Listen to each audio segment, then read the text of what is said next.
guys and welcome to my channel. So for today's vlog, pupunta tayong Twin Falls in Dangan, Kidapawan City. Ayan nga guys, as you can see, we are walking pababa. Mga 200 to 500 steps na pag-walk dala ang aming mga gamit para makarating sa mismong falls. So the entrance fee here guys is just 10 pesos at pag may motor ka is 20 pesos sa motor. Ayan, so it will take few minutes bago makaabot sa falls. Ayan guys, so more on walking siya, but it's fun when you are with your family. Like for example, ayon, habang naglalakad kami is nagchichika-chika kami. Ayan, so may tao pa nagtingin sa video. Ayan guys, so meron na nga po palang store dyan guys. So in case na tamarin kayong magdala ng pagkain, you can just buy there. Yung una is nadaanan na natin and yung isa is malapit sa unang cottage. Guys, maliit lang siya na falls pero maganda siya at parang siyang mini version of Asik-Asik Falls. At ito nga pala yung mga baon namin, hindi naman halatang nag-ready talaga para sa family pan din. Ito nga pala yung view guys ng falls. So medyo malayo tayo.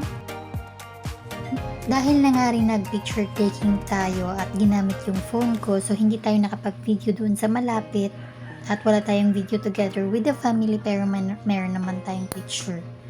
So ayan nga guys, we celebrated the birthday of one of our kasama, which is si Ram. And it's his 24th, charot. Hindi ko alam kung anong birthday niya na, pero yan. We celebrated it together with our family. At ayan nga po guys, so magwi-wish na siya and at the same time, magpipicture sila together with my aunt. Ayan. So yan, pusing-pusing kajot.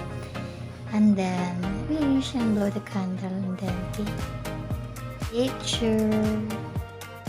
Ang gandaan ang presko ng paligid guys. So if I were you, pumunta ka na dito kasi sobrang lapit lang dito sa Kidapawan.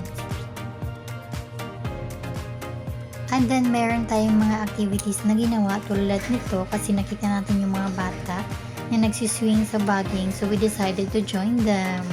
Ayun. So shout out lang sa mga marites dyan sa gilid. Hi pala guys. And yan, meron din sariling version yung kapatid ko ng kanyang pagsiswing. And last but not least, ay meron din swing moments si Red. Ayan. So, sana all makapag-swing pa dyan. And then, after naman yan, meron pa isang activity na ginawa ng tita ko, which is yung lalangoy dyan sa gitna ng mga bato. So, ginawa ng mga bata a while ago. And she decided to do it too. Ayan. So, medyo malalim dyan na part. Pero okay lang kasi dyan banda sa dulo is mababaw na siya guys. That's it. And see you on my next vlog. Bye-bye!